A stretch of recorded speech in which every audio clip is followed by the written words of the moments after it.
Good evening. Welcome back to Combe TV, episode 86. Can you believe that? Unbelievable, but it is. And in fact, straight in was one of the mighty Orange Army. Tim Perry says, hello all. Dilly dilly. If you insist, mate, I've got the dilly dilly on the go, buddy. Last race meeting of 2024 is fast approaching. Ain't that true? I can't believe where that's come from already. But what to do during the winter? It's not get your cars ready, because if you speak to the racing drivers, they won't start that until about 2 days before the first race, from memory. I think that's about right. That's where it'll be. Goose has said, good evening. Really looking forward to not getting wet Saturday. Just a pity 2024 season is nearly over. See, give with one hand, take with the other there, weren't you, Goose? I can't believe that, mate, but you'll be enjoying yourself up at Quarry, no doubt at all. Pete Spiller, evening, mate. Good evening, Dorsey. Early on parade tonight after last month's birthday pub visit. I know. On one hand, I'm going to say I was disgusted that you missed it just because it's your birthday. But on the other, I'll say I was delighted that you still managed to drop a message in. So thanks for that, matey. Was going to get you and Dave on tonight as well, with obviously it being the last race for you guys.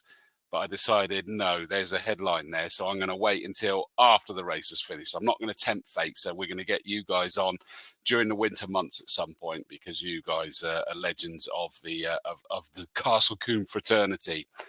Caroline Sutton, evening all. Evening, Caroline. I hope you are well. Hey, Sav. Evening, mate. Evening, sir.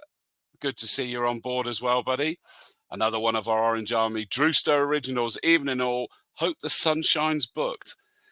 I'm not sure whether it's full sunshine or not. I'm looking down below to see if Dylan and Doug have spotted the weather forecast. Thumbs up if we've seen sun. No, we've got no. Oh, we got one of them saying thumbs up, Dylan saying no. And we got double thumbs up from Kat below me here. So it's going to be dry. That's what I have seen. It's going to be dry. So don't you worry about that. Another Orange Army, Ashley Hazel. Good evening. Looking forward to this meeting on post 12. Good man. Thanks for that. Sarah Tucker says, evening. Sarah, you're supposed to be eating dinner because Mark's coming on a little bit later, and he said he was nipping off to have his dinner once he realised it was working. But you're obviously multitasking, which is what us men can't do. And you've said rain would be good. I'm guessing that's because Mark's better in it, is it? No need for any of that at all. Mike Cotton says, first meeting I've missed this year. Daughter flying in from USA. Mike, we will miss you, mate, definitely. Tune in, don't forget, if you go onto TSL, the timing, and you can press play at the bottom and you'll hear our commentary as well. So at least you'll keep abreast of that a little bit. Just put a headphone in so you don't get me in trouble for suggesting that, Mike. You'll be back next year, Mike, and we know it. Another one of our mighty officials, Keith Rain. Good evening, all. Can't be there for the last meeting. What?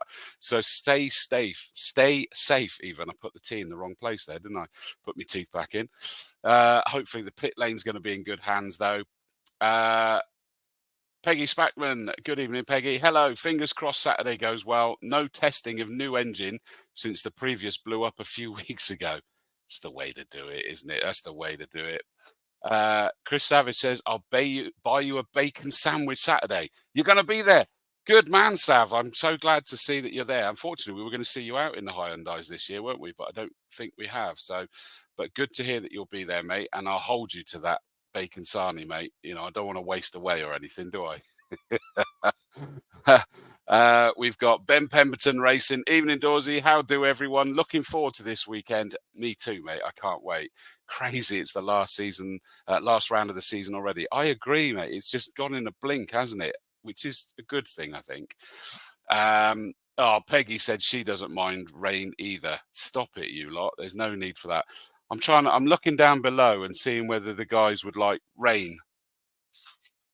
Oh, my phone's doing that. Cat's saying no, but I can't tell. I'm going to ask the drivers when I bring them out in a minute, but we'll see. Tim Perry says, I'll be flagging on post 7 at Old Paddock. Good man. And Joe Shingler, evening all, post 12, which is Bobby's. So Joe will be over there. Welcome to the show, guys. We've got quite a busy one, this one, as you can imagine, because I've got to talk about the timetable, the entry list, the championship standings. I mean, this is it. The championships come to a conclusion this weekend. And they're not all easy, because you've got somewhere we've got drop rounds. You've got somewhere we've got minimum number of races to have been entered to qualify and things like that, which I think is not happening next year, but that does apply this year. But I think Kat has been a legend, and she's rounded up from the different organisers or the championship coordinators, so that we've kind of got an understanding where it is. Sue Woodland says, evening all, so sad it's the last race meet of the season. I know, Sue, I agree. And Joe Hathaway says, evening all, excited for my first race back since April. Testing today went well. Good man. And currently relaxing at the circuit, enjoying a nice KFC. Other chicken outlets are available, by the way. We'll be rain dancing tomorrow. Dude, another one that's looking for all of that. It's such a shame. Mark Mitchell, hello, not managed to get to Castle Combe again this year. Must try harder next season. Mark, I know I've seen you at plenty of the other circuits, but I agree. We need you at the circuit, dude. Right. So championships, entry lists, all of those kind of things. The second half of the show, I've got the two most winningest drivers of the season in the OT Publishing Hyundai Coupe Cup series. They'll be coming on. So Dan Munro and Mark Ridout, they'll be on. We've got Kat joining us at the end because we'll make sure that we're covering everything that needs to be covered if there's anything that she wants to make sure that people know of heading into the weekend. But before that is something that I have to say I think is fairly overdue, if I'm brutally honest, because I don't know why we haven't got these on. I think I've tried in the past, but it's just not worked. But it's from the Castle Combe GT Championship. And you've got two names that are rather, I would say, personally synonymous with our GT Championship these days. We've got, at the moment, the bright yellow Ferrari. I say at the moment because we're going to find out what's happening with that shortly. Doug Watson, and of course the Watson family, because his two lads have been racing various cars as well. And we've got, for me, an ever-present, because he's been racing for years at Castle Combe, and again, lovely guy, Dylan Popovic, in his lovely blue Ginetta, is going to be out. They're separated by 1 point in the championship fight. So we're going to bring them out, and we're going to have a bun fight, basically. So let's see how we get on.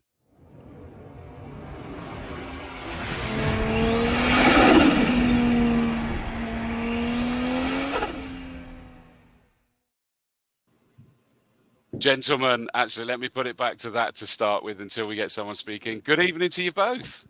Evening, Chris. Evening, Dylan. Good to see you.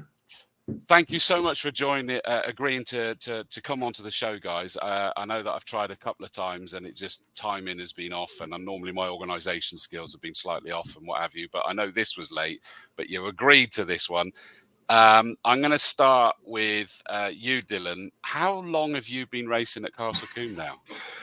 I had a feeling you might ask me that, and I was kind of going. It's a lot, isn't it?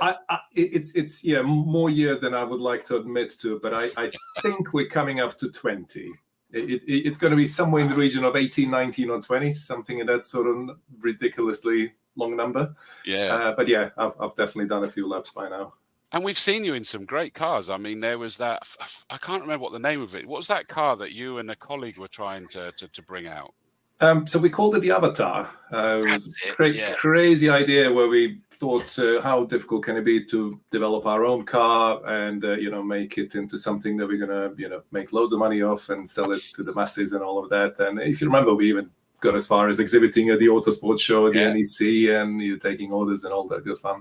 Unfortunately, eventually I realized that my day job has to take priority, and that unfortunately sort of didn't quite see the success that I was hoping. But it was a great car to drive. And that was really, and I make no apology for bringing it up. I know it's not the outcome that you were hoping for, but please, just to justify why I still brought it up, I absolutely loved the balls, the gumption to give something like that a go in what to many can seem like a cliquey environment to try and break into.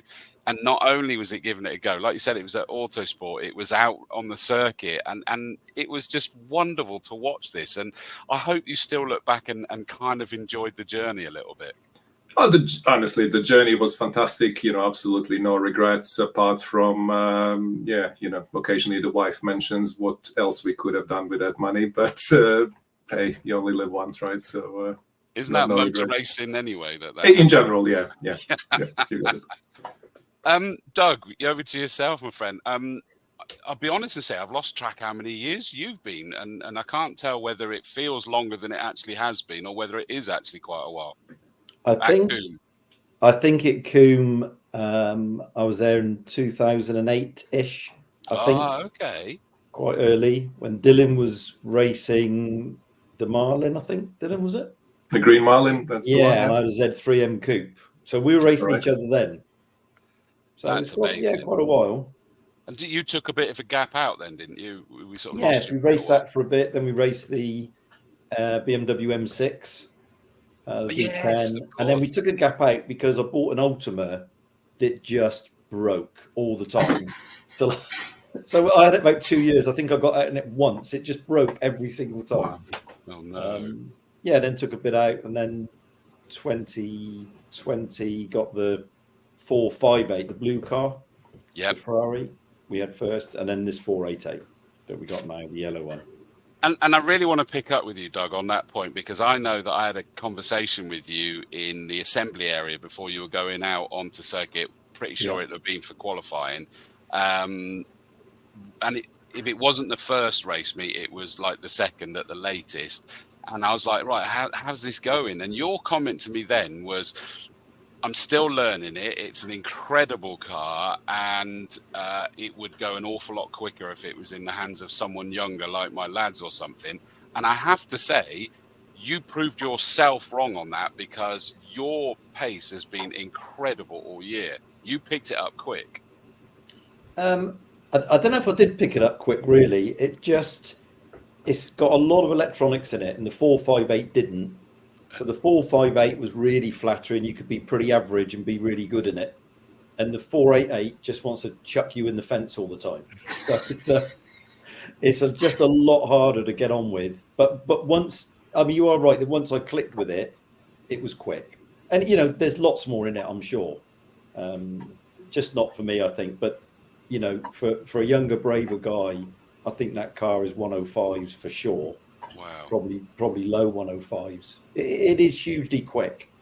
But so is Dylan's car, as we'll see. Take it as rewarding that, you know, genuinely from the commentary boxes, that it was really impressive with how you did get on with it and things like that. And I have to also, as you said, Dylan was as well. Dylan, I'm pretty sure I've said he was going.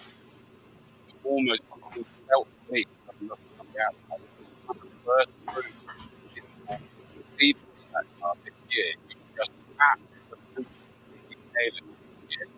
Is that observation accurate, or? It's an interesting. I mean, it's been a journey with that car, as you know.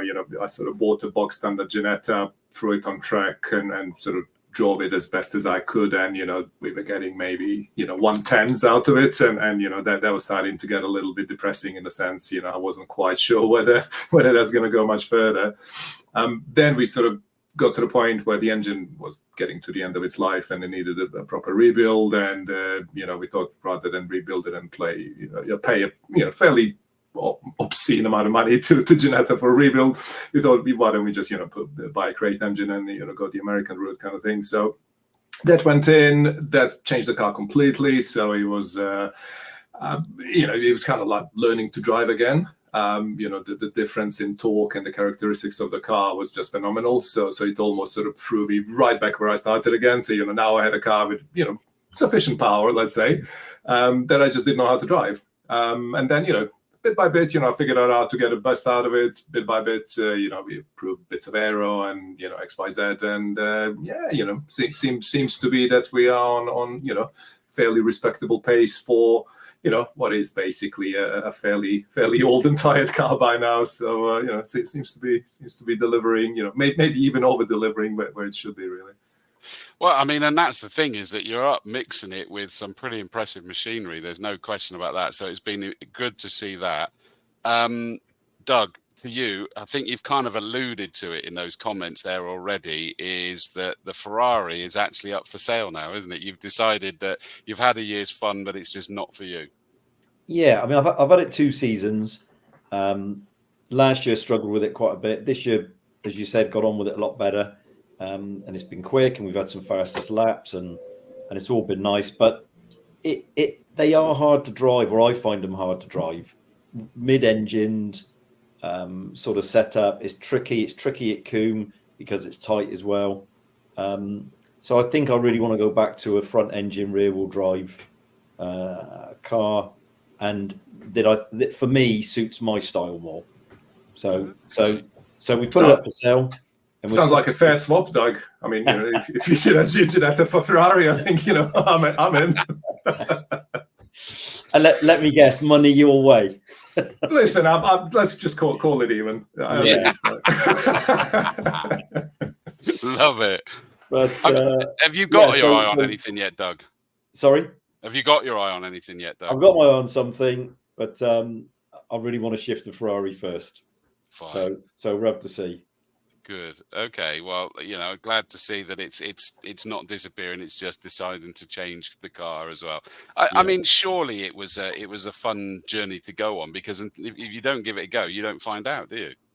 No, you don't find out. But I think that the disappointment for me was the 458, like I said, was really, really easy to drive, and it was very forgiving, and it was naturally aspirated, and so naturally went to the 488 thinking it'd be a step up, and it is. But because it's turbocharged, the way it delivers the power is just drops the power and wants to go. In the 458, if it stepped out on you, it was a bit like driving an old Ford Escort for those people who can remember that. And, you can catch it, you could correct it, and off you went. The 488, by the time you realise it's coming round, it's round and you're facing backwards, and it's just a lot more unforgiving. Even with all the electronics in it, it won't stop it going backwards. So it's tricky. So it's a whole different driving style to what you're used to.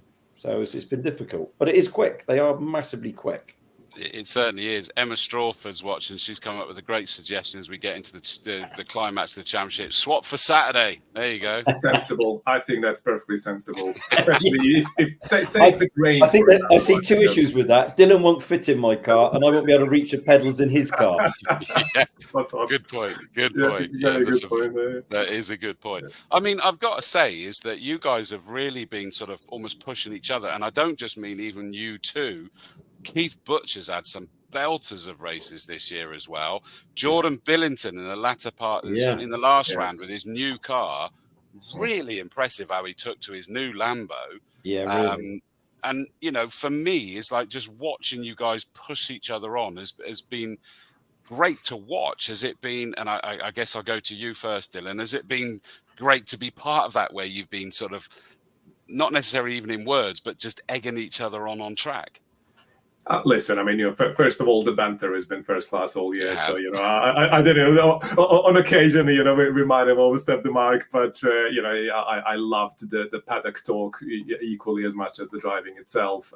On track, like you say, every race we seem to have found just a little bit more between the 3, 4, 5 of us now. Jamie Sturgis, I mean, he's back in the mix as well, let's not forget. Yeah. So, it really has been, like you say, many, many really fast cars and excellent drivers on track, and it's just very respectful drivers as well. So it's been a good environment where you can really push it to the limit and enjoy it, and trust the people around you. And I mean I really thoroughly enjoyed this season. And I mean, we've got, allegedly he's on the entry list for this weekend, but I'm not sure whether he's actually going to race. But Alan Hamilton has taken over Ollie Bull's old Tigra Silhouette. And that was a car that was always at the forefront. Excuse me. And the driver in Alan Hamilton will always put himself there. So Doug, you've got to make sure that the new car is a feisty one as well. Well, it's not going to be a slower one, is it? No. Who does that? Slower one. That's not going to happen. No, you're not getting a Z4 then.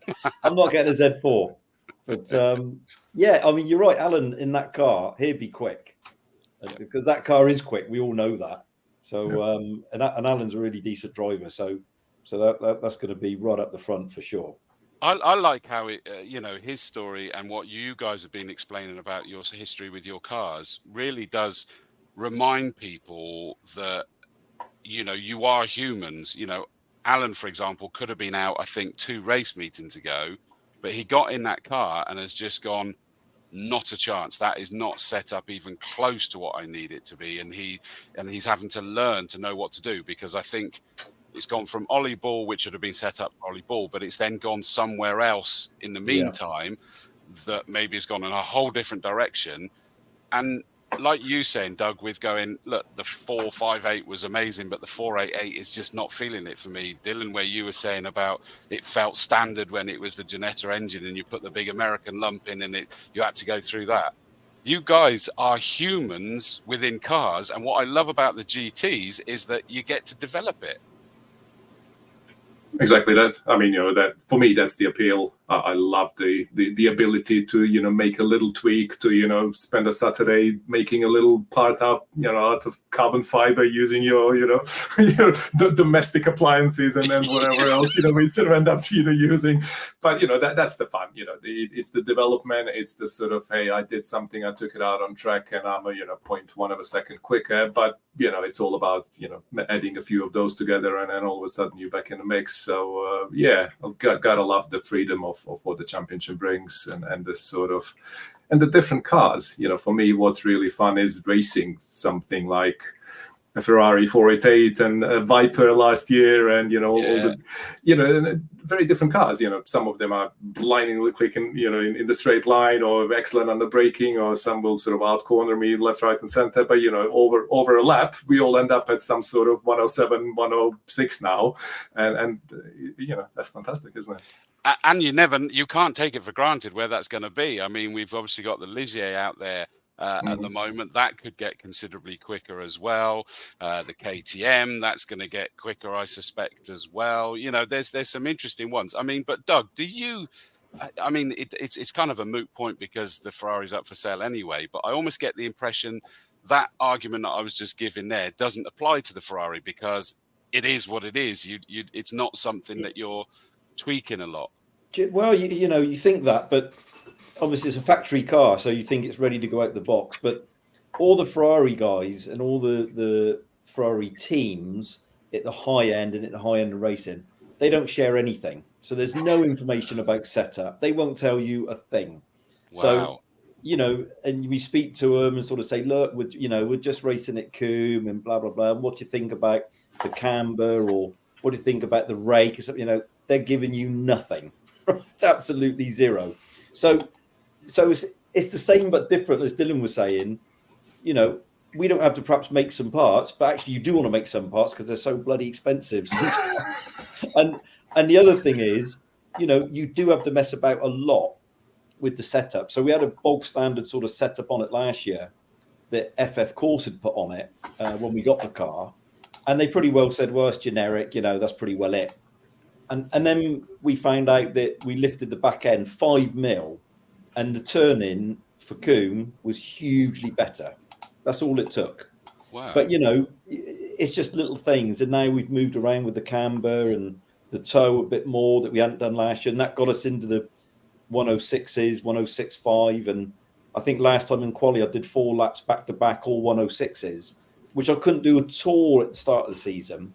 And that's just through a little bit of suspension setup and some changes on the car, and the way Dylan and I often have a bit of banter about the electronics in it, because there's so much of it. But there's so much, it's like, where do you start with it? And now we wound a lot of it off, and we find the cars a lot nicer to drive, actually. So, we've gone through all of that, and it took us all of last season to learn that, really. And now we got into those 6.5s, 6.6s, sort of fairly consistently in qualifying, at least. And, hopefully some low 6s on Saturday if the weather's warm enough, maybe. And just to hold Dylan off, really. Well, quite. Would it be a fair comment, and feel free, because shoot me down, because I'm not saying it as in it's my opinion. I'm just going, could this be an observation between, say, your two cars? It's like the difference between the mechanical engineering and the PlayStation generation? Is that sort of, because you're talking about playing with setups an awful lot, whereas others have got to sort of go, actually take out. I mean, I remember Alan Hamilton and people like that suddenly changing physical parts a lot on it and going with a different direction. Is that an analogy ring true? I think, I don't know about Dylan, but for me, previous to the two Ferraris, we built our own cars and went through all that same thing of making bits and like Dylan said, trying a bit of aero and trying a bigger wing and making a splitter and all those things. So you end up understanding how all that works and how it affects the car. And the factory car comes and you think, well, it must be better than what I did on my own car or what I made. But actually, it bloody isn't. No. And it's great if you want to bang around Silverstone in it. But if you want to run it around Combe or you want to run it around, Donington or something, actually, there's still a lot of tweaking and messing about. And you still got the strings out and you're still doing the suspension and, you're deciding to put a bit more camber on or not, and all those things. And I think it was Jamie Sturgis said to me once, not long after we had it, it was quick. And I think we all recognised it was quick, and in a straight line, it's really quick. And I said, it's really hard to drive. And when we got a bit quicker with it, I said to Jamie said to me one day, "Oh, well done," or something. And I said, "Well, the car's so bloody quick." And he said, "You still got to pedal it, and that's true. No matter what it is, you've still got to drive the thing. And whether it's got a lot of electronic wizardry on it, or whether, like Dylan said, you're messing about moving your splitter around or your wing or something, you've still got to drive the thing." And when Dylan and I think it was last time out, we had a wheel touching at 150 mile an hour up Avon Rise, side by side, and we both finished, and we didn't smash our car up, so we didn't end up in the ditch. But you have to drive these things, and whatever they are, it's tricky. And as Dylan was saying earlier, it takes a while to settle into those cars and learn them, because they're so powerful, so fast. And I get that, and I love it, because obviously I get to commentate on everything from grassroots all the way up to the international GTs, which are sort of like your big Lambos and everything else like that. And I've chatted several times to Mike Wiles, an ex F1 driver, etc., and he went into the Porsche Carrera GB Championship, and he was a guest driver in that round Brands Hatch GP circuit. And he was able to suddenly push his braking point even later. And he was like, "Wow, that was amazing. I really nailed that." And he then sat down with the engineer from the team that had given him the guest drive. And they said, "Yeah, that's the part where you brake if it's wet." Yeah. And he just went, "That's it. I'm out. I can't do this anymore. I'm done. I cannot." He just couldn't reprogram his brain after all these years that he felt he'd pushed it considerably later. And they were going, "No, that's the wet braking for these." And it's interesting where you find that joy, and you've kind of summed it up yourself, Doug, with this one. Gone, "No, I need to be able to do more with it," I think is the summary of it, really. Definitely. Which I love that. Both of you then are sort of almost a quick pot history, although I will quickly put this as loads of comments that I will catch up people that are watching, I promise you.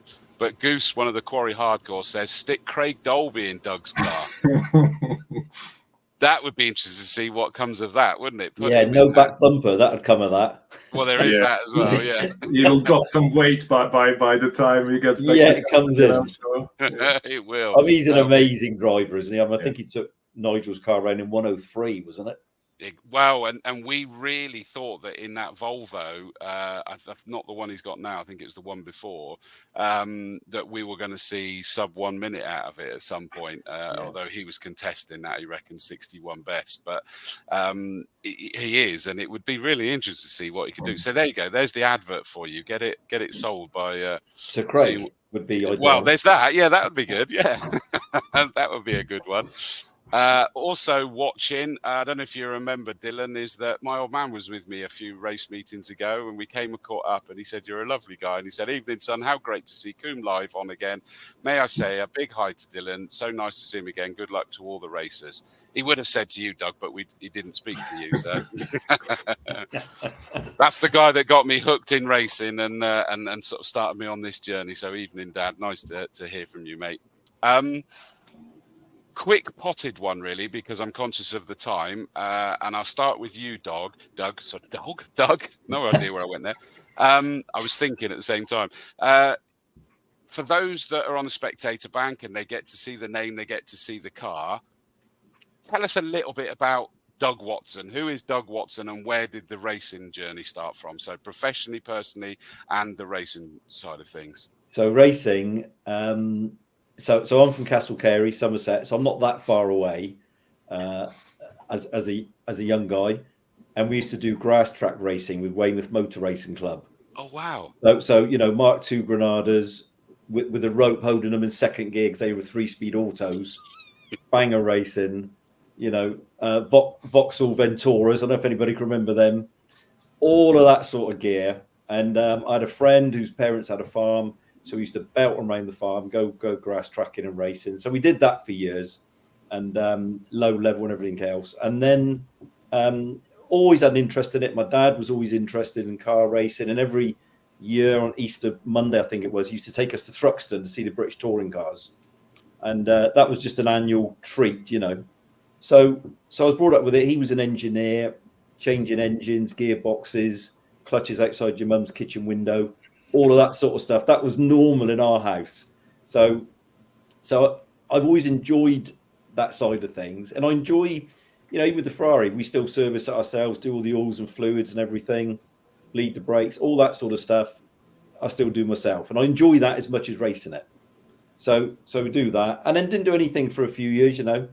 Got married, had kids, mortgages, life, all that stuff that takes over.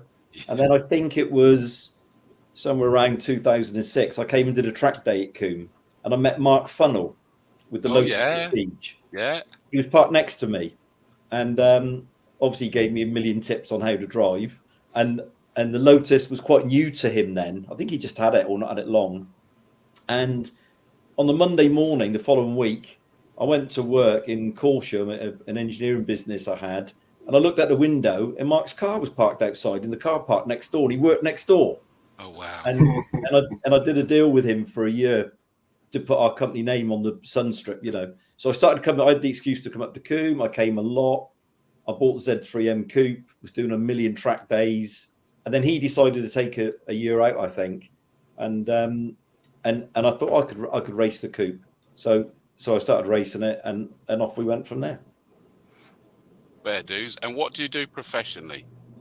So now I'm only really doing a couple of days a week, but I've always been in manufacturing, engineering, mechanical engineering, fabrication, all of that sort of stuff. Okay, cool. So, and your two lads race nowadays as well, don't they? Yeah, I mean, Robert is really keen. He enjoys it a lot. Ben has got other interests in the hobby, so he does it less so. Okay. But yeah, they're both pretty decent, and they've had the Clios banging around in, and but they're going to run in the GTs next year. Oh wow! Yeah, so we've got a BMW M2 we've been building all this year, so we've just got to get it finished off in the winter, and they'll run that on slicks in the GTs next year. I like the sound of that. That sounds pretty cool. I like Dylan's reaction as well. Was very positive to that. I'm going to put an LS7 in it, the same as Dylan's got in his car. Listen, I think I just turbocharge it straight away, just off the bat. You know, it's not enough power. Yeah, so that should be good. I love the sound of that. That sounds really good. And Dylan, the same to you, mate, both personally, professionally, and racing wise. Yeah, well, let's start with the fun bit, the racing side of things. So I got into it through having a crazy idea one day to buy a kit car and build it at home, and you know, sort of along the lines of how difficult can it be? You know, it's just a few mechanical parts that you bolt together and off it goes. But yeah, I built that. Took it for a track day. You know, the couple of people that I was with both lied to me and said I was fairly good at it and I should go racing. And you know, I signed up to race it. I think we did it 1 year with 750 Club, and then I was with Castle Combe ever since. So yeah, as you know, the journey was, you know, the Marlin kit cars to begin with, and you know, we were forever improving that. And then it was the Avatar era, and now the Ginetta. So yeah, that was that. Are you local? I am London-based, so northeast London, sort of Essex sort of side of London, yeah. Oh no, well, fair dues. And I'm going to ask, obviously, Popovic. What's the origin? Typical British name, you see it all the time, right? Absolutely, especially the Dylan Popovic combination. I'm sure it's very common. Yeah. So I was born in what was then Yugoslavia.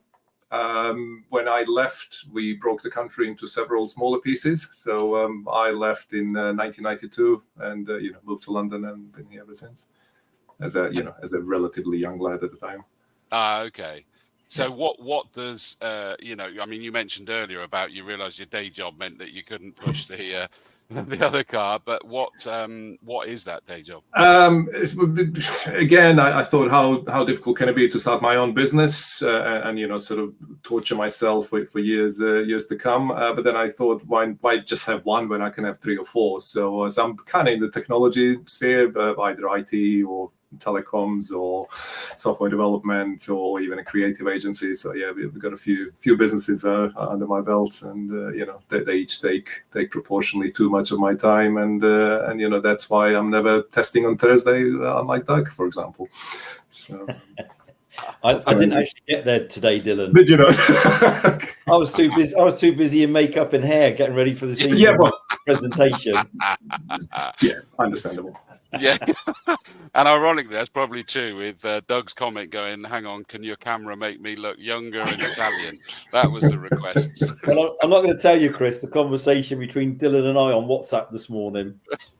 After that, but Dylan. But Dylan said he was on his way to Savile Row when I spoke to him this morning for a white silk suit. It was meant to be a white silk suit, special occasion and all. But listen, I've been let down. So all I had was my hoodie in the end. So yeah, apologies. From one extreme to the other, I got you. Yeah, I got you. Gents, 1 point in it. You're both Class A fighters. That's looking at it that with things that have happened through the year, I'm pretty certain that means that the drop score's gone in any equation for us. So thank you from a commentator's perspective for that. 38 points for you, Doug. 37 points for you, Dylan. I will officially say that Keith Johnson's also on 35. But he will have some points to score, but he's still in it mathematically in Class B, so he'll be hoping to win Class B. But you guys, I'm going to come to you first, Dylan, because we've seen what Doug's been doing with that Ferrari. How do you go into this race meeting? It's an interesting question. I feel the cars are fairly evenly matched now, so I think it's going to come down to the driver. I don't think either of us particularly have an advantage from a kind of equipment side of things. Doug's car is a little bit quicker in the straight line, so he does have a little bit of an advantage, in terms of opening up a bit of a gap, etc., which is kind of handy off the rolling start, for example, and stuff like that. But it's going to come down to whoever can hold it together on the day. To be totally honest with you, obviously Combe is a challenging circuit; anything can happen. So I think it's going to be either I'll be buzzing right behind Doug and see if I can force him into a bit of a mistake, or the other way around. But it's going to be a fun day. I'm really, really looking forward to it. And Doug, then to you, sort of flip it on its head with how chunks of this season have gone. Do you sort of go in with a confidence, or can you feel that pressure down your neck? I think Dylan's. I agree with Dylan. The cars are pretty much on the pace. Dylan's is better in the corners. Mine is marginally quicker down the straight. But I think the worry for me is for Saturday is it will qualify in 8:30.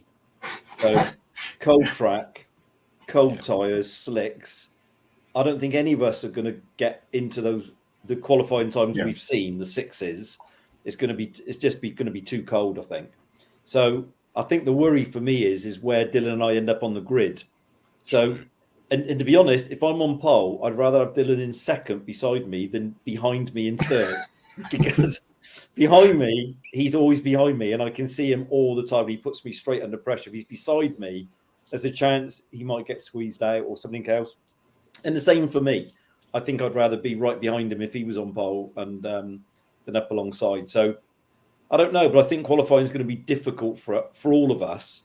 And Dylan's pretty good in those conditions, and I think he's better than me in those conditions. So he may just out-qualify me for the start, and then I've got the job of trying to get past him. So I think that's the concern. But it's going to be dry, which is good. And yeah, we'll just have to see. But I think that is right. It's anybody's day, really. I like the confident statement. It's going to be dry.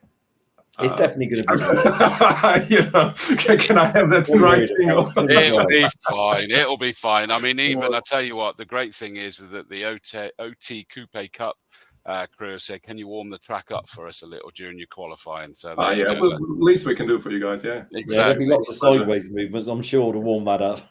It will. My mind, therefore, is thinking that probably is going to suit Jamie Sturgis. I reckon that TCR is going to be okay in those conditions in qualifying, I'd have thought.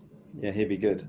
Yeah, that will be interesting. The Moser's back as well, I see, which is good. And we got a Morgan +4 in as well this time. I know. Yeah. Oh, lovely, yeah. That'll be great to see that one out. Nigel Musto out in his Solution F Volvo. That's just like crazy quick, as well as we know. Yeah. Angus Fender back in his Ligier, but I get the impression that's still being fettled at the moment. I believe that's how I read it as it stands. And hopefully we'll have Alan Hamilton out in the Tigre Silhouette as well. So we'll wait and see how that one's going to go. We just do not know.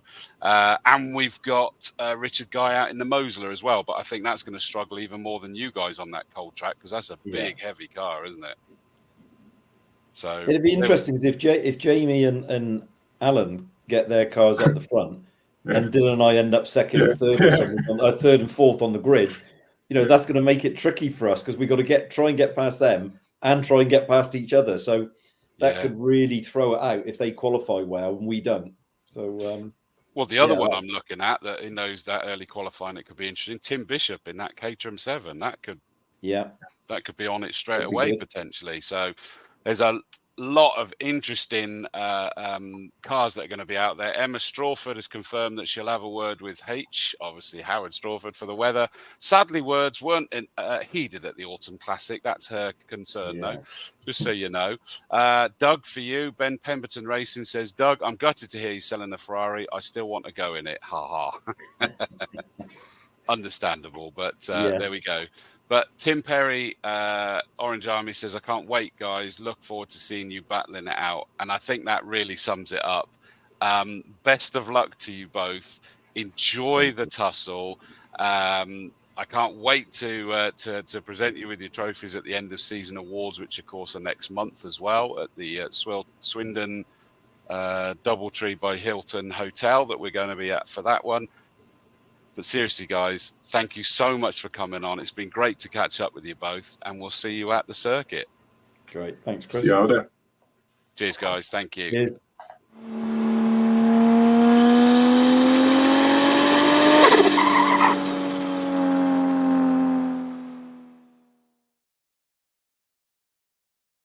Absolutely brilliant to catch up with those two. And I loved looking down at the screen at the bottom, is that Kat was just smiling at the screen like a proud mum, really, with those is the best way to explain it at those two. Great characters, there's no question. I knew that the old man was going to jump on, because he did catch up with Dylan at the circuit, and he just was like, wow, what a lovely guy. And Doug is exactly the same. I'm part of the WhatsApp group, and the banter between those guys is just pricelessly good. So much fun. They are a great bunch, and it's going to be some amazing cars. Catching up quickly on the text before we go to the next crew, which will be the OT Coupe Cup drivers. Matt Coyle, our saloon car coordinator, says, evening all, here we go. I'll be supplying the chocolates for the saloon drivers. Good man. Darren Griffiths, evening all. Evening, mate. I think you added a little bit more later on, but I'll come to that in a second. Elliot Harris, hello, mate. Evening, Mr. Dawes. Great to see you at the Autumn Classic. It was great to see you, mate. The little Honda got 2 first-in-class wins. Considering that's development, mate, stage, that's brilliant. So really glad to hear that. I know we've heard from Emma, but she said evening, guys, as well. Great point this. Chris Didcott says, all the best for the Mighty and Super Mighty Minis this weekend. It's been a fantastic season. Been glad to have seen a lot of the racing this season, and good luck to my son, Chris Jr. This weekend for you all there, which I think is a cracking opportunity to very quickly, did I put that? There we go. The championship standings. It comes down to this. I've actually forgotten. I've got a whole load of notes on what the championship permutations are, but I've got to digest those properly. But suffice to say, in the Super Mighty Minis, David Kirkpatrick, after drop scores, is on 342. Greg Jenkins on 330 and 306 for Nev Kirkpatrick. And in fact, Steve Ridout's only on 298, so he's right there as well. In the Mighty Mini, Sam Slater's leading the way at the moment on 273.8, 258.8. There's a lot of 0.8s and things here. Ollie Samways, James Jenkins on 234, and in fact only 222 for Ahmed Sarabani. So best of luck with those. And Chris Didcott, I've just seen Chris Jr. Chris Didcott's there running 11th in the championship. So the best of luck. We all love the minis, the classic minis round Castle Combe are absolutely amazing. My dad, if he's still watching, will know that the big thing that we always chuckle about is the classic minis going round the corner, look like they're a dog cocking a leg to have a wee with their they're in a right wheel, just sort of jumping up ever so slightly, and it's just wicked to watch those.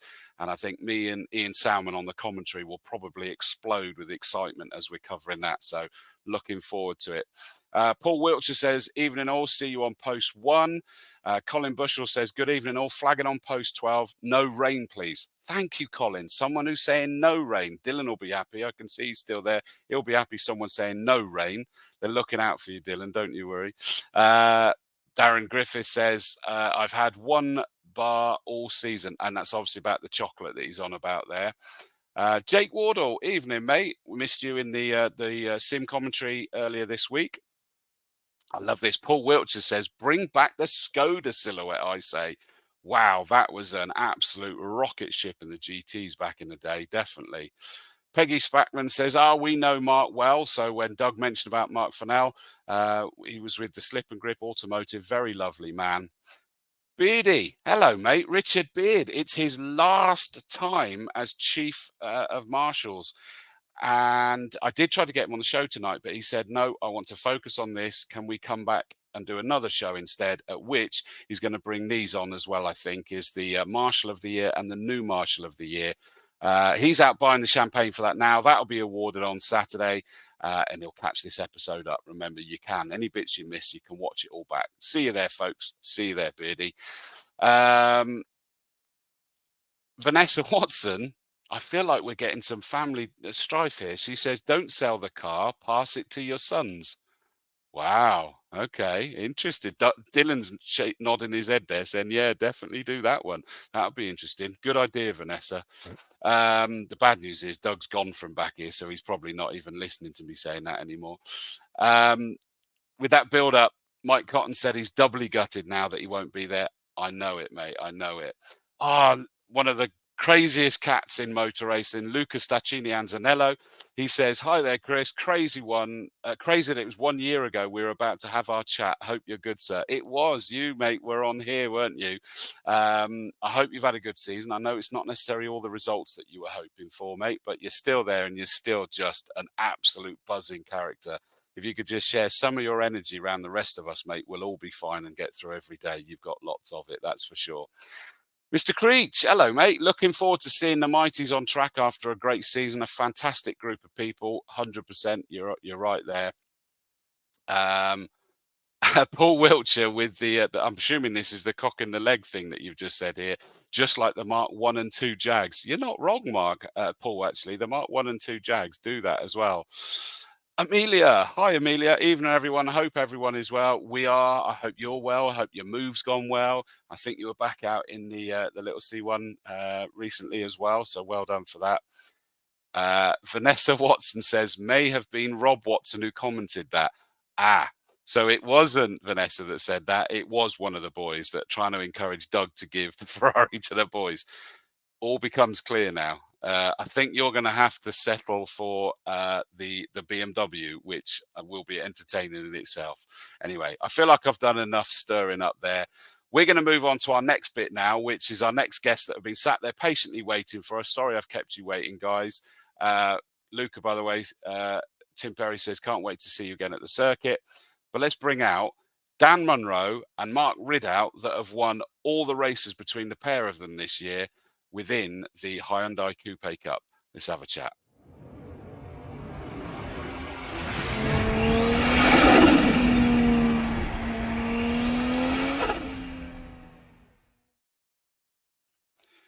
Gentlemen, good evening. Good evening. How we doing? Thank you for your patience waiting there, guys. I kind of said it was going to be after 7:30, but I didn't tell you when, so I didn't lie. It's fine. It's fine.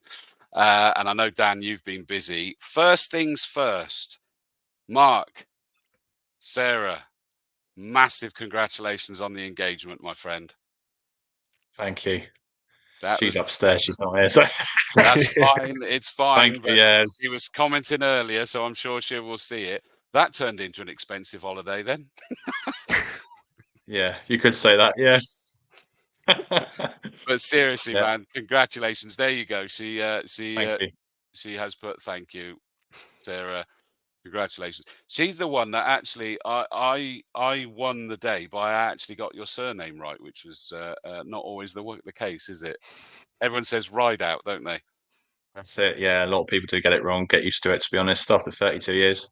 Yeah, definitely Ridout. And now I'm going to make the mistake on the weekend, and just be a nightmare. Mark from the Quarry Hardcore says, please, the Coupe Cup is back. Hugely entertaining last year. I agree. And I've covered you guys. Cadwell, I think it was only Cadwell Park in the end. And that was a rather wet one, wasn't it? That was the one where we nearly lost the races, etc. But really, really interesting. Dan, I'm going to come to you. I mean, I don't think it's an exaggeration, and maybe I need to end up getting Mark to comment on this as well, to say you've exploded onto the scene here. Congratulations on an incredible year. How many wins have you got this year? I think that's 7 now so far. Really, and this is your first full season racing. So yeah, so first full season in cars. Been doing lots of karting before this. Never at a owner level in the MS UK Championships or anything. Been doing a lot of Club 100 and at the Daytona venues, Rye House as well. I'm sure lots of people know. And so I did the Ginetta Scholarship and the Winter Series back in 2022 in the juniors. And that was a brilliant experience. That set me up quite nicely for this year as well. I managed to be able to take over quite a lot of things that I learned from that really kicked me off into my car racing. But yeah, this is my first full season of proper car racing. Really impressive. And do I recall rightly that you sort of got involved with like sim racing as well? Yeah, so I did I've done a little bit of sim racing. Did the OT Coupe Cup, which I commentated on. Of course. Brilliant job as always. Thank you. But yeah, so that was a really good way to start off the year and get us into it. That was really, really good. No, good man. Mark, remind me, how long have you been doing it? I mean, because it's probably not as long as I think, because I've just been around you, because you guys suddenly appear at a track with a different car if you can, so don't you? But how long have you been doing this? This is my second full season. Okay. I started sort of mid-22 and had a full year last year. Well, I missed one round last year and then full year this year. So in fairness, it's right. I should be saying kind of the same thing to you, is that you've exploded onto the scene because when Dan hasn't won, you've won. That's the simple way of saying it, isn't it? Yeah, we pushed each other all year, to be honest. Oh, no. I don't mean it that way. I just mean as in you two have just dominated this field between the pair of you. Yes, it seems that way. Yeah, it's been a good year for us between us. Yeah. Brilliant. Yeah. There's way too much humility creeping in there, Mark. It's fact. I can say that because the stats don't lie, mate. They don't lie. But let me put it to you another way that doesn't make you feel uncomfortable then. It has gone well for you this year, and I guess that you've enjoyed it, Mark. Yeah, thoroughly enjoyed it this year. It's been a really good year. Obviously, Dan's had more wins than me, but we've had some real good battles, and it's been really enjoyable, to be honest. I can imagine, and like I say, is that I'm trying to. I still got in my head that I covered you elsewhere as well, but I know we went up to Cadwell Park. That was a monsoon on the Sunday. Did the Clio's one round at Combe earlier in the year? I definitely know I've caught up with you elsewhere. I know, but that's because literally, I think if a door was left open, we'd find you in the car about to go out on the circuit. To be honest with you, mate.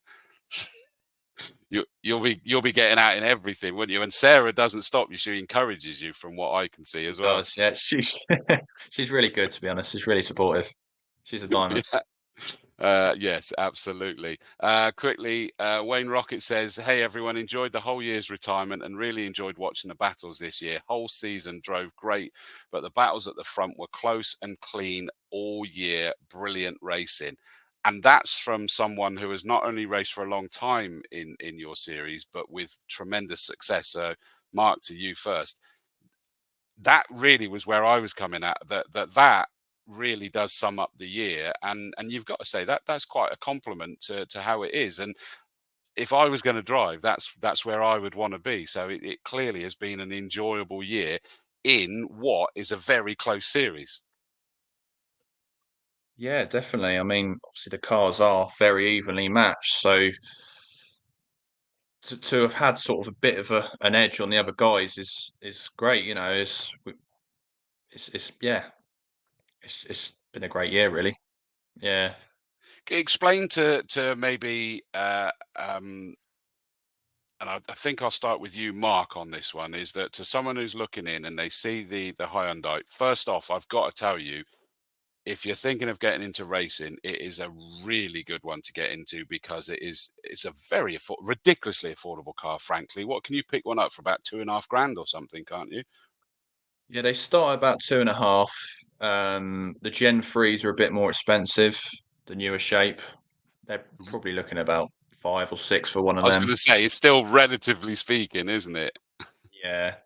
Yeah, they are a bit up and down in prices, but yeah, they start about 2.5 and go up to about 6, 7, I'd say. So, and then you, I'm trying to remember because I do tend to talk about this quite a bit. Is that if someone starts messing about with their engine, and Dan, you coming into it, this, I assume this must have been a big thing for you to know you're going into an even field here, is that if someone starts messing about with their engine and they get, and I don't even mean cheating, but they get clever with it and they start really making it perfect, someone can come up to you and offer you £500 for that engine and you have to sell it to them. So no one's going to go and spend £6,000 on their engine. So I wasn't. Actually, I have heard a bit about this, and I've heard John talking about this. And that's actually, I feel that's it's a brilliant way to keep it interesting and keep everyone, in a sense, I guess everyone, of course, across the course of the season, as long as they come up to you and offer you, everyone can have that engine, which really balances it out. But like you've said, it's a brilliant field of cars. Everyone, there's a mix of it's a great way to get into racing. So there's a mix of talents on the grid. Huge respect to everyone. Everyone's done a great job this year. And one of the main things that we've noticed this year is that there's been no major incidents or anything. Everyone's kept it very nice and clean and respectful, which I think is a massive thing, and it's a great credit to the series.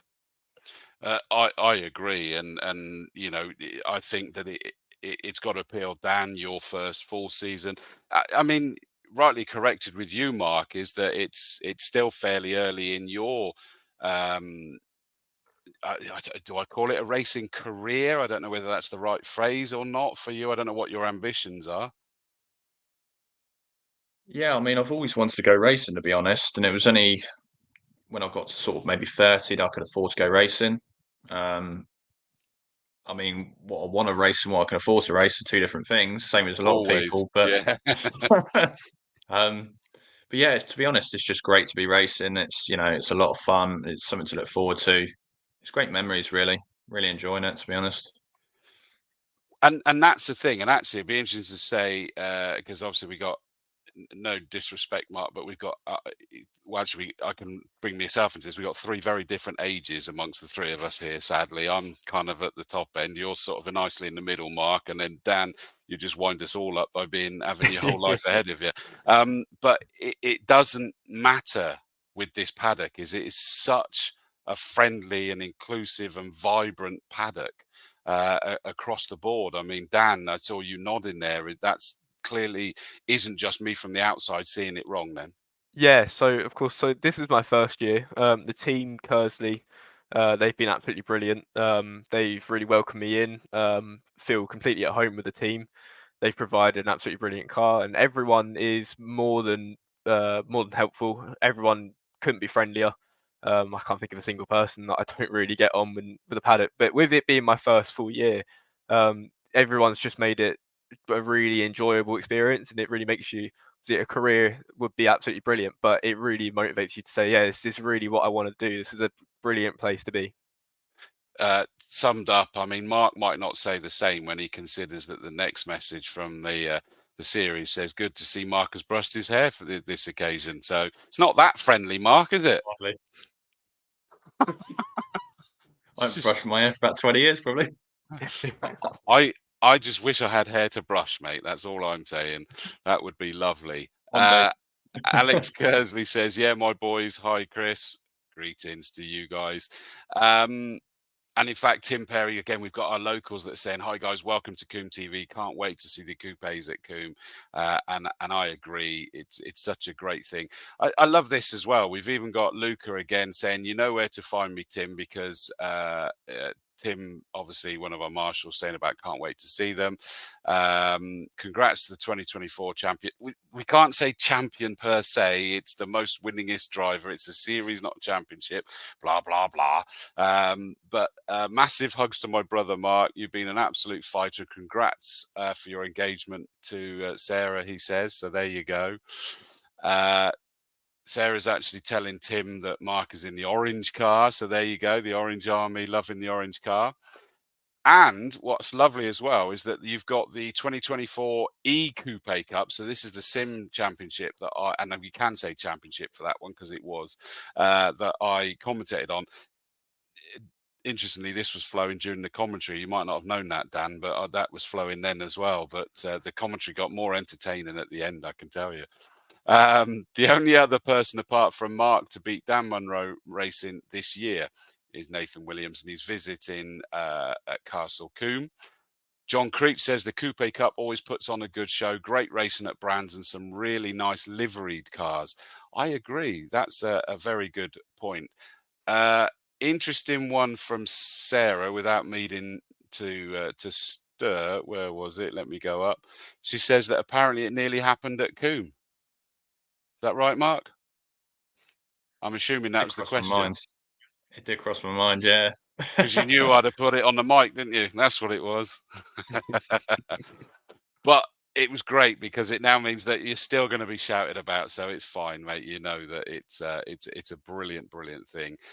Dan Blake Racing, evening all. Season has gone by very quickly this year. Looking forward to Saturday. Good to see the Coupe Cup back at Combe. Fond memories. And Dan, who is in the official's office these days, working up there around the country.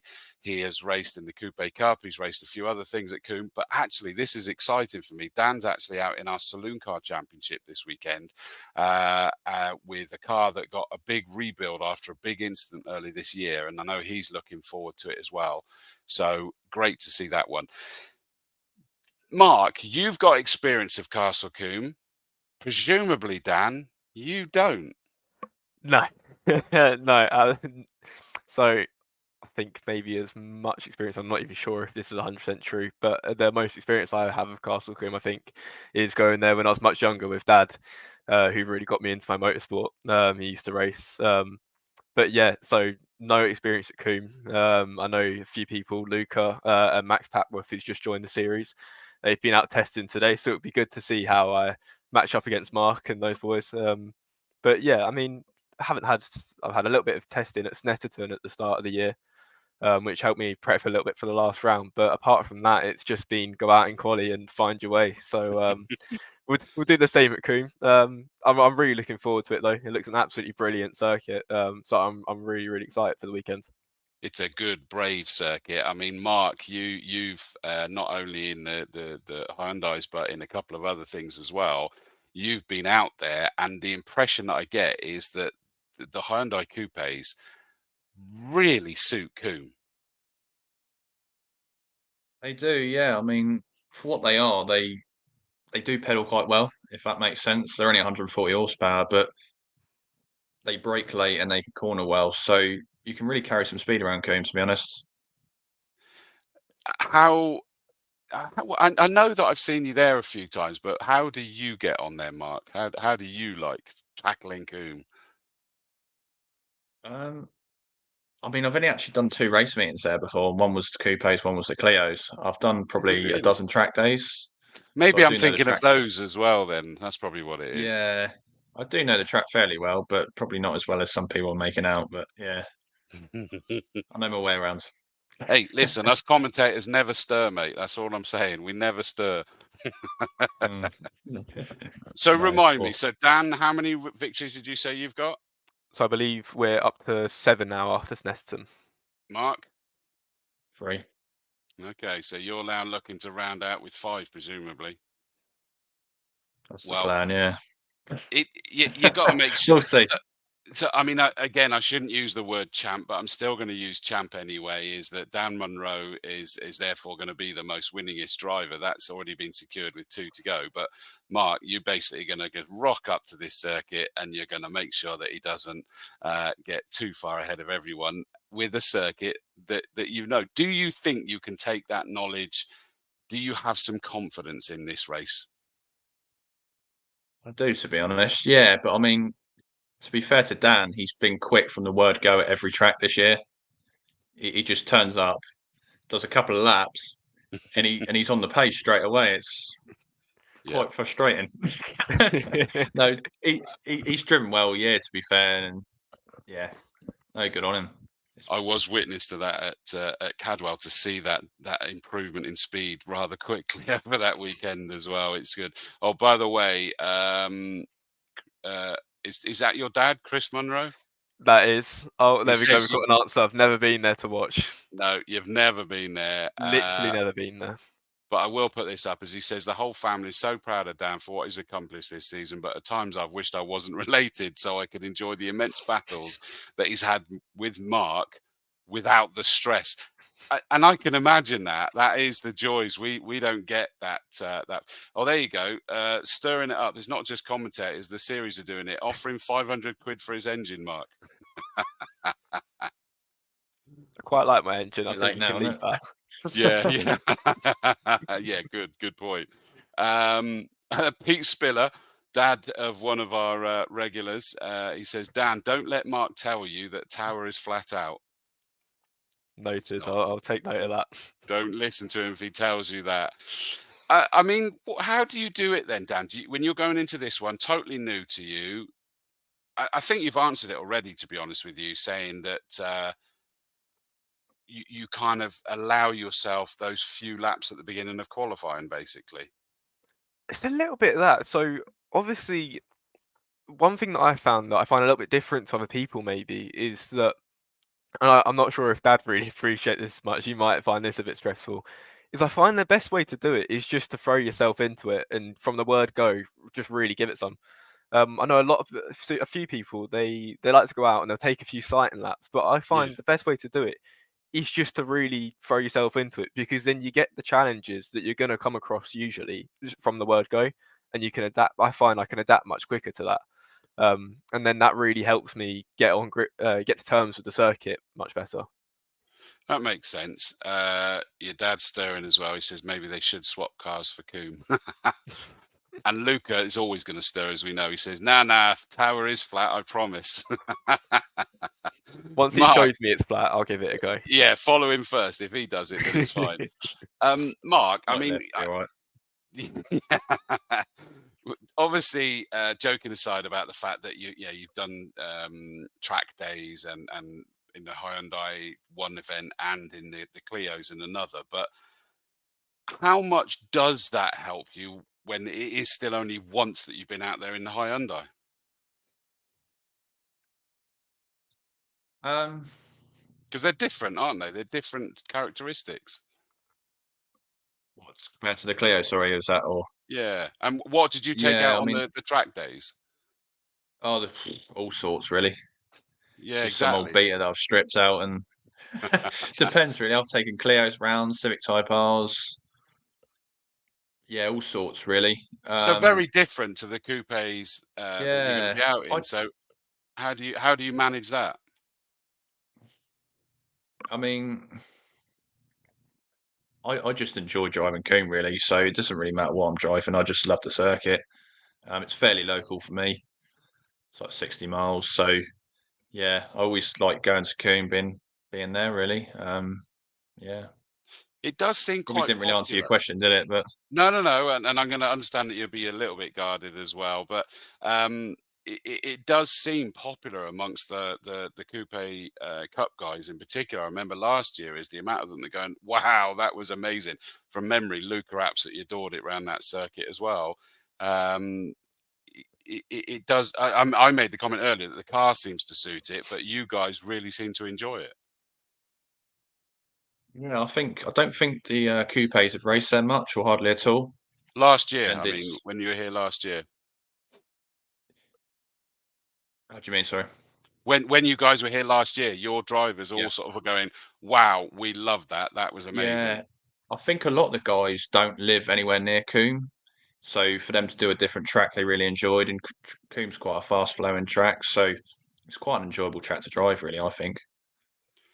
I like it. I like it. I love this. Chris Savage has said, hoping to have Fordy at the circuit as well. Of course, Darren Ford, Banana Man, as I call him, been fighting against cancer, sadly, and was obviously one of your racers. And it'll be great to see him at the circuit. Lovely, lovely guy.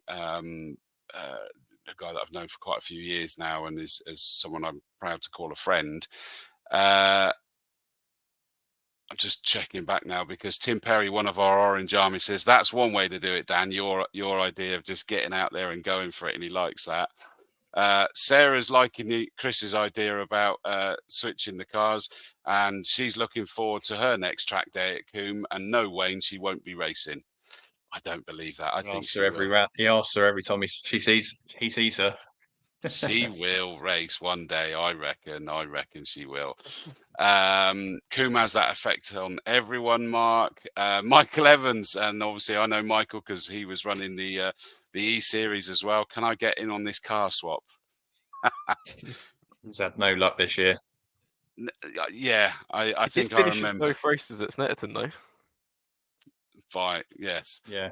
Well, but it has been a troublesome year, so no, I don't think they're going to swap with those cars, Mike. Sorry, mate, but Paul Laurie says Combe is a great circuit to drive, but also probably the friendliest track we've been to. Thank you, Paul. That's a lovely comment. Luca, I love Combe with all my heart. From marshals to the layout, it's an amazing atmosphere, but unfortunately, Mark currently holds the Coupe Cup record there. We'll see what I can do tomorrow while those two battle. That's a good point. I'd forgotten that, Mark. You've got the lap record. You going to beat that? Maybe. I love it. I love it. Sheila's getting in on it as well. Evening, Sheila. She says it's down to Alex Kersley car touch setup. And OT Coupe Cup say we used to do the Stroke Association Supercar Saturday. Yep, I know that one. In a couple of coupes and gave the passengers a great time. Proper noisy, smelly racing cars. Yeah, I can imagine that they'd have absolutely loved jumping in those ones. Okay, before I let you go then, guys, Dan Munro, what do you think? I think I know the answer to this. What do you think going into this race? What are you going to be able to do? Yeah, so obviously it's the last round of the season. The pressure's off a bit with the season already wrapped up. We're very glad I managed to do that before we had to go to Combe. It was looking a little bit stressful going to Combe with it still in hand, having to go there battling Mark. But so the pressure's off a little bit now. Obviously, still going to be pushing, trying to go for a win. I'm the main thing that I'm hoping for, obviously, is a win in at least one of the races. But again, just another brilliant battle like me and Mark have had. It's been an amazing opportunity this year with, obviously, I've had the GoFundMe and my sponsors, people such as CI Group, Sam Gavin's Photography, and Motive Electronics. We've got a new sponsor coming in for this round, Router 40 Wines. So it'd be brilliant to have them on the car. But the main thing is just after what we've had from this year and the brilliant opportunity that I've had to be here, is to have another battle with Mark again. It's been absolutely brilliant. It's been clean, it's been respectful. Been a few little touches here and there, but that's racing. A bit of nothing intentional, of course. So I'm just really looking forward to getting out on track one last time. I love it. Remind me, Dan, I don't really want to know the answer to this because it'll make me sad, but how old are you again? 17. Yeah, I knew I didn't want to know the answer to that. Mark, I probably upset you as well then, but Mark, what's your feeling going into this Saturday then? Naturally, I mean, it'd be great to go out and win both races, but it'll be tough. I mean, Luca was quick last year. Dan, for sure, will be quick this year, as well as obviously a couple of other guys could be up there as well. So, yeah, I'm just looking forward to racing at Combe. Really, it's always a great place to race. And I'm assuming you'll be commentating, will you, Chris? I will, mate. Sorry about that. Of course. Yeah. No, I mean, like me and Sarah were saying earlier, like you do a great job and you're great at what you do, and it's you actually show a passion and you do your homework on the guys. So it's great when you're there as well. So.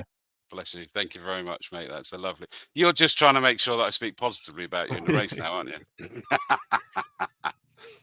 That old chestnut. No, I know it's not. I speak to you guys the rest of the time. It's all good. Oh, yeah. And Goose has just reminded me, this is a cool thing. It's you guys have got the grid walk as well for this weekend.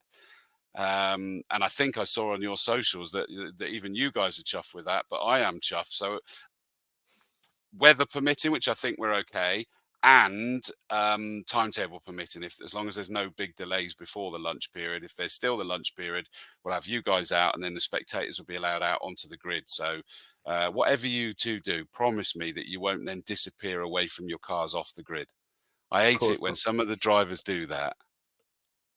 All right, you got to stay there. OT Coupe Cup with Toyo Tyres says, thanks for the great show this evening, Chris. You're welcome. Don't go anywhere, anyone, because we're not finished quite just yet. We'll do our best to put on a good show for everyone on Saturday. You will. Fingers crossed it stays dry and everyone behaves themselves. Max Patworth says, looking forward to it, guys. Not surprised, mate. I'm not surprised. Tim Perry says, thanks, guys.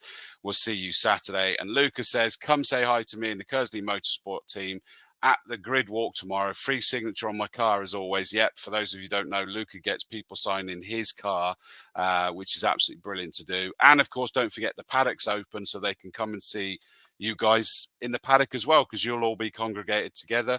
So go and see the Coupe Cup dudes. Gents, thank you so much for coming on. Thank you for your patience at the beginning, waiting to come on. I cannot wait to see your battle, you two, and I do believe Luke is going to be in there and possibly one or two others. Give us that entertainment, safe racing, and enjoy it. Best of luck, guys. Thank you very much. Thank you. Cheers, guys. Take it steady. Cheers. See ya.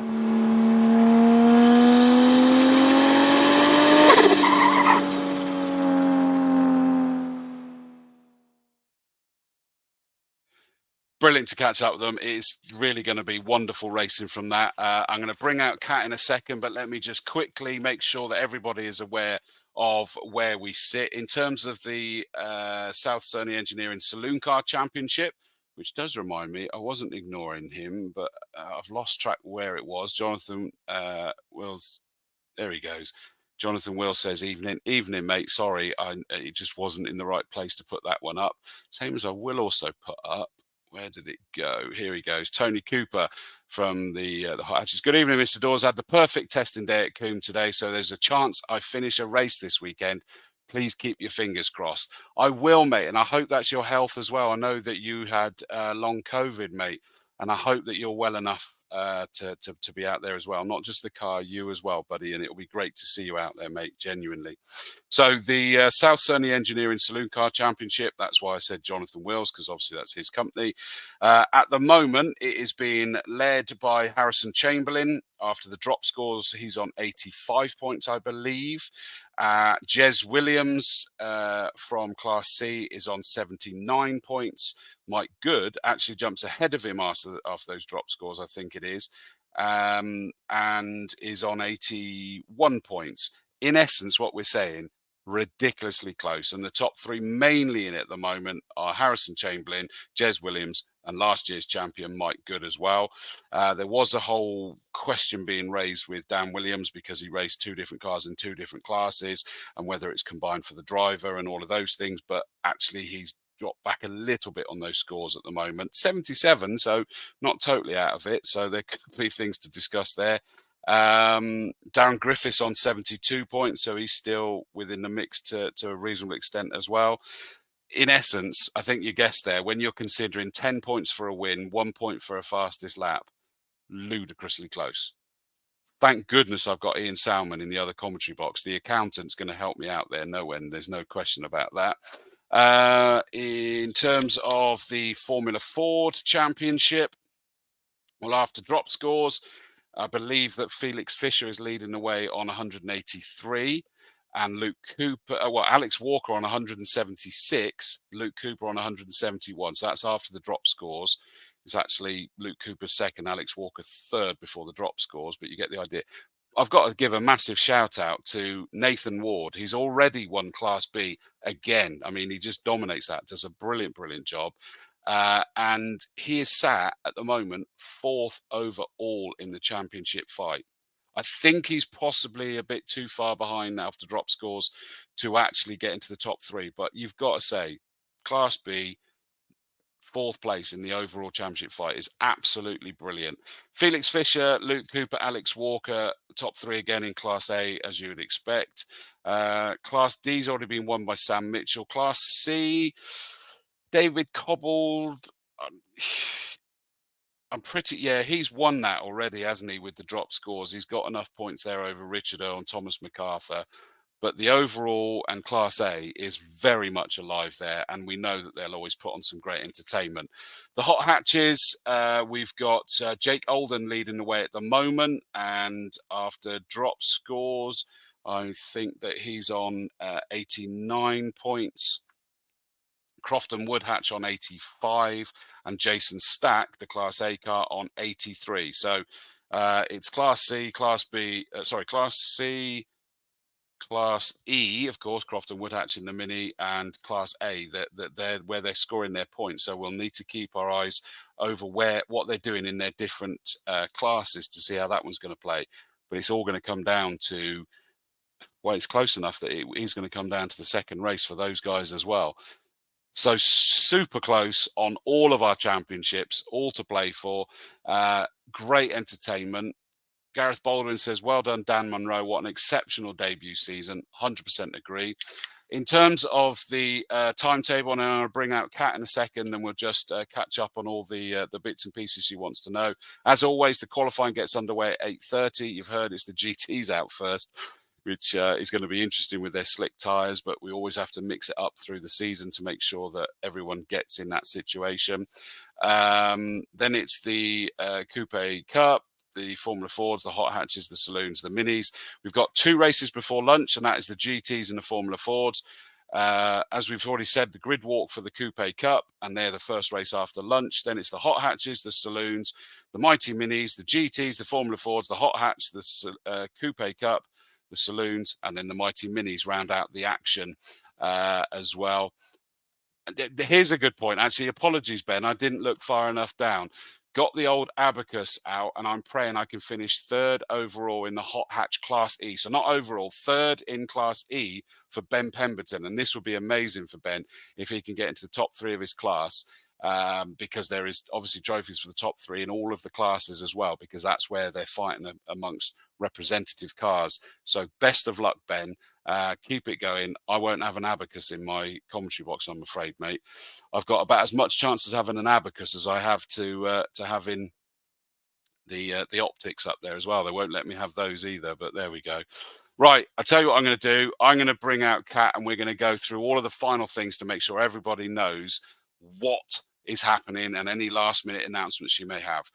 This is the lady that, amongst others, but she's the absolute figurehead for it, that makes sure that you all get to go racing and we all get to enjoy watching it. She works so hard with so much stress from everyone, and her and Cheryl are flat out through the day, and Sue, of course, helping them out as well. And I thank them from the bottom of my heart for everything that they do. And I'm going to bring her out and we're going to have a chat.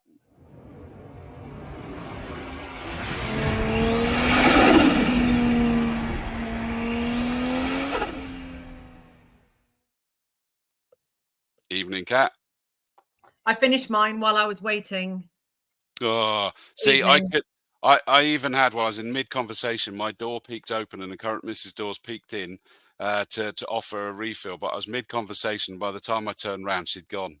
Oh, bless. Well, Kim's out at band practice tonight, so I don't have anyone to refill mine, unfortunately. Can I just say on that, we got a mutual friend, Philip Blunt, plays in the band with him, and he's a business colleague and friend of mine over this way. And he was saying that Kim is phenomenal. He's on the guitar, isn't he? Guitar and lead vocals sometimes. Please don't tell Kim that. Honestly, Philip Blunt has That's been nice. incredibly complimentary of him, and when we catch up at a lot of business events and things like that. So yeah, Thank you. I'll pass that on. It's a very small world. You have to be very careful what you say to people because you don't know who knows who. I know, it is mad. It is mad. Mike Cotton backed up my words by saying here that you are absolutely amazing at what you do. Emma Brown says, evening all, last weekend of the year already. Of course, Emma is our Formula Ford coordinator as well. And thank you for everything you've done, Emma, as well. Kat, I cannot believe that we're here. Last race meet of the season. I mean, I say already, it's not already, but it feels like already is the right thing to say. It does. And I tell you what's really, Michelle and Rich and I were talking about it in the office today. So this is the end of my 3rd season, and it's the first time that we've had 10 race meetings. So it's kind of it's added quite a lot to the sort of mix of what we've had to do during the season, which is going to make it even harder because it's been such a busy season that it's going to make that downtime seem so quiet. We were just making a bit of a plan today to try and convince ourselves that between now and 21st of April that we can cope and it will be fine, and we do have lots to do. But equally, what's really weird about this job for me is the fact that you do all of this preparation, and every bloody race day we walk out the door and everyone's sodding gone home. Yeah, I know. Excuse my French. It's been one of those days. So it's kind of, you want to help people on this customer journey all throughout the year, and then bang, it's over. So I think ultimately for me, what I really wanted to say this evening to everyone that's listening and supported is that we really do appreciate it. You know, it's sometimes a bit of a faceless society these days. You know, it's electronic sign on and you don't have to scrutineer necessarily.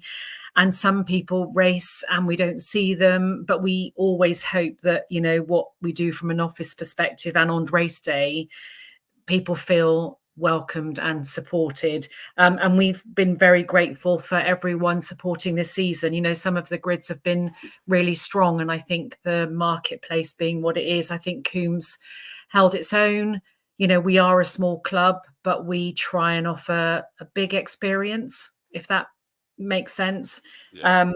So thank you from all of us at the club. It's meant everything for you supporting us again. And we have got dates now from the circuit for 2025. So we'll be putting those out there shortly, just so that people can start putting together their draft calendar for next year. Rich and I have been working hard on filling up the 2025 calendar with both home championships and visiting grids. That's going really well. So it's been nice, actually. I think this year we've had a lot more people approaching us because their drivers want to come and race at Combe, rather than us having to react and try and go out and source the extra business. So that's been really positive. And just a couple of things about this particular race day. Firstly, I wanted to mention that I don't know if anyone's been aware, but since I think it's Autumn Classic of last year, we have the motorsport chaplains that join us every race meeting.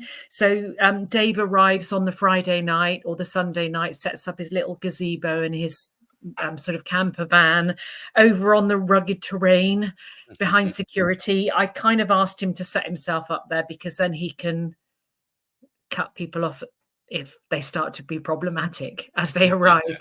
So that's been quite good, but they've been brilliant. They come around, check everyone's well-being. You know, they're there for support. If people want to just have a general chit chat, and they're really very lovely people. So thank you to the motorsport chaplains, because I'm sure that they are always giving rather than receiving. So thank you to them. And at this next race meeting, we have Andy's Man Club, who are a sort of a men's kind of mental health group, which is based in lots of different areas. Actually, I have sent you the link, Chris. I don't know whether you're able to actually share that. I can't because of the no. Minute, that's fine. But they're going to be based. They're going to be in a gazebo next to the Strawford. So again, if anybody wants to just kind of go and see what they're up to, they'll be there to help and support as well. So that's been quite nice to be able to welcome them. Awards dinner, 16th of November. Please get your ticket requests in. Let me know if you can't find the links for any of it. So we've got quite a few people booked in already, but really keen to max that out, because obviously you're going to be compare, Chris, so we don't want you sat there twiddling your thumbs all night. So that's that, and I think that's probably it really from us. Just again, a massive thank you to you, Chris, and to everyone else that helps support.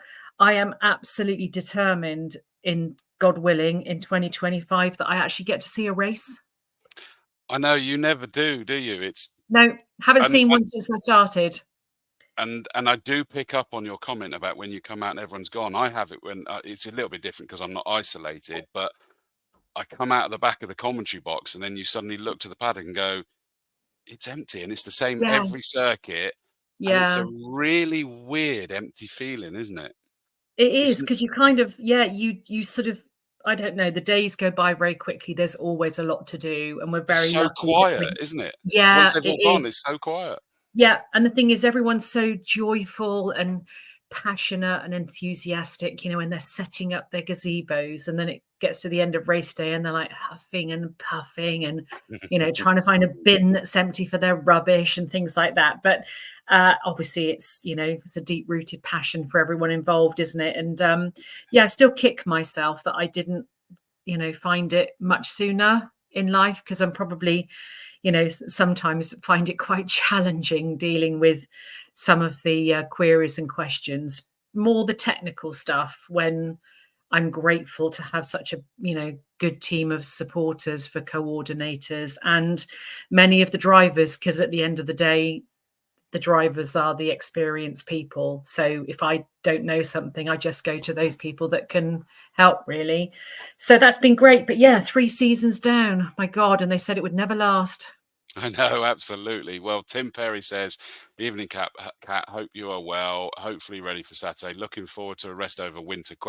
Well, you answered that, to be fair, after he said that anyway. Pete Spiller, the behind-the-scenes staff are seldom appreciated enough. I would say publicly seldom appreciated enough, but they genuinely are appreciated from everything that I hear, and fully deserved as well.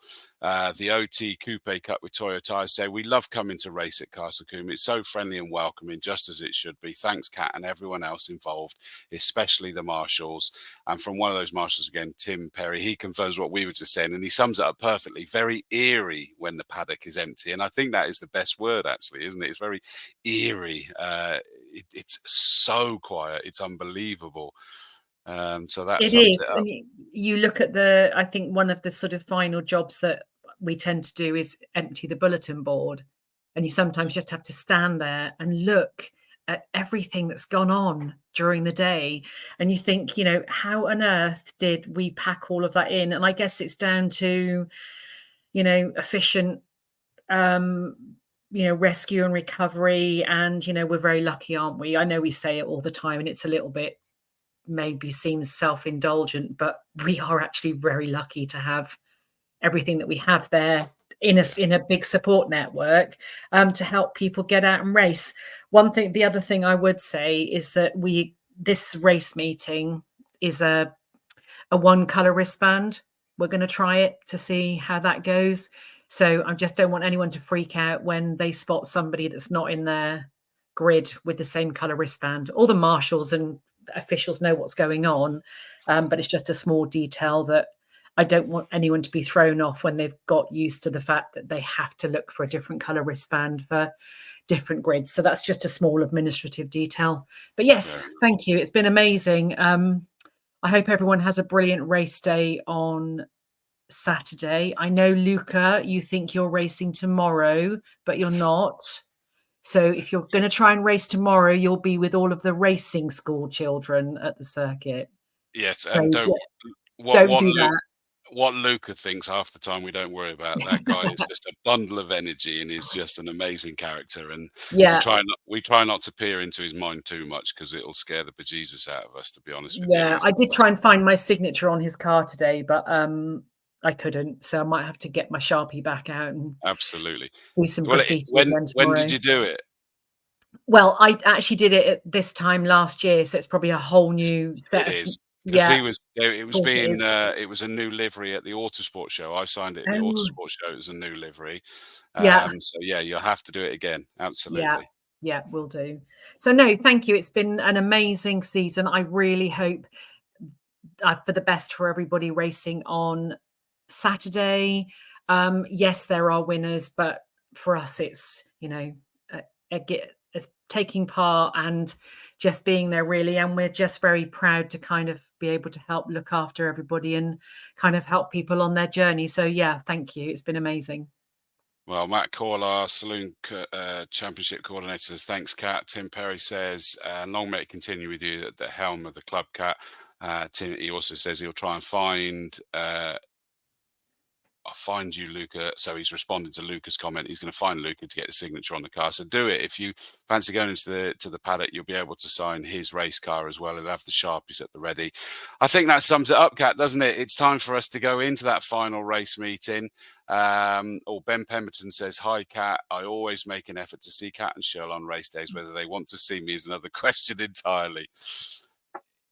If they ever act like they don't, I can tell you they do, but they've got 1,000,001 things on their head, because I have that when I go in and see them as well, is that you get times when it's a massive hug and other times when they haven't even got the time to bat an eyelid, and that's what we love about them. I will say about Ben is that Ben is very honest in that he'll say, I'm going to stand here and talk for ages until you say, can you please go? So all I say is, can you please go? And he goes. So it's quite straightforward, and we always love to see you too, Ben. Again, it's, you know, we're not there because we don't want to be helpful, if that makes sense. So yeah, and there's always tea and coffee and squash, so you can always come and have a hot drink, and do pop by and have a little look at the merch that we've started to you know, promote as well. That's a little club thing, which we hope will start to take off when the new season kicks in. So yeah, just another little bit of a revenue stream to try and help support in these very difficult, you know, financial times. So if we can try and keep entry fees at the right point, then, you know, if we can make a few pennies elsewhere, then so much the better. Yeah, absolutely. I still worry when you and I say merch, because I think that I don't know whether we're the right demographic to say that word or not. Apparel? Yeah. Hey, we won't stop saying it, Kat. I just worry that you and or I am I thinking of Aperol spritz? You are probably knowing you. Probably. Yeah, absolutely. But Alan Jenkins says, kids. you are always. Alan Jenkins says, well done, Kat. And in fact, isn't Alan retiring at the end of this year? He has retired. Yeah. So I don't know what I'm going to do. He's been my right hand man over the last sort of couple of years. Just every single phone call of, oh crap, help, what do I do about this, what do I do about that? And yeah, we're very lucky to have some very, you know, calm, super experienced, knowledgeable people who've networked, and there isn't anything that, you know, that can't be sorted. So yes, I'm going to miss him, and thank you for all your help, Alan. It's been great. You've made me feel very welcome and well supported. Yeah, Alan's been an ever-present for probably all of my commentary career as well, and an absolute gentleman, and hopefully we'll still see you around, Alan, even if it's just a little bit less maybe, but hopefully we'll still see you around, mate. Emma Brown, the Formula 4 coordinator, says, thanks for everything, Kat, Shell and the rest of the team. See you Saturday. And I think that really wraps it up. For those of you competing for championship honours, best of luck. Stay calm, enjoy it. For those of you around them, let's have some fun for this final shindig. And for us on the spectator banks, in the marshal's post, up in the commentary box, I cannot wait for just one more dance. Let's do it. Good night, all. Ciao.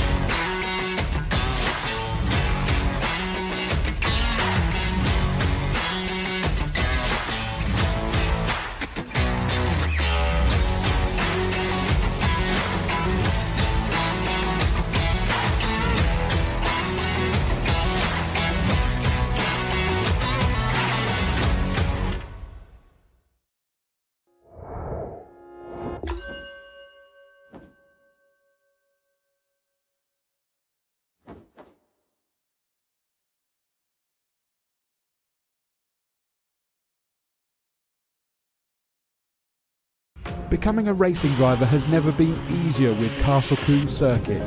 Book your ARDS Novice Drivers Training course at the Wiltshire venue today. The easiest and quickest way into competitive on-track action.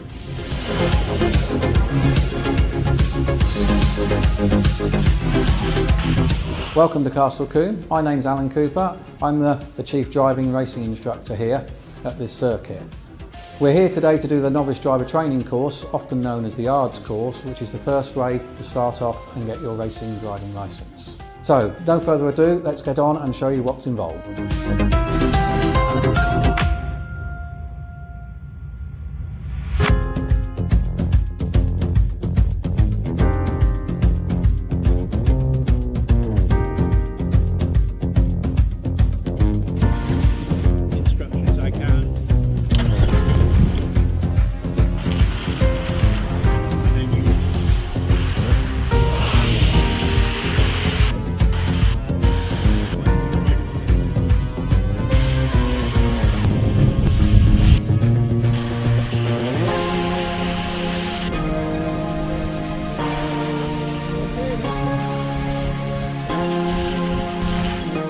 So you've seen the format. Everyone here today passed their tests and now have their racing licence.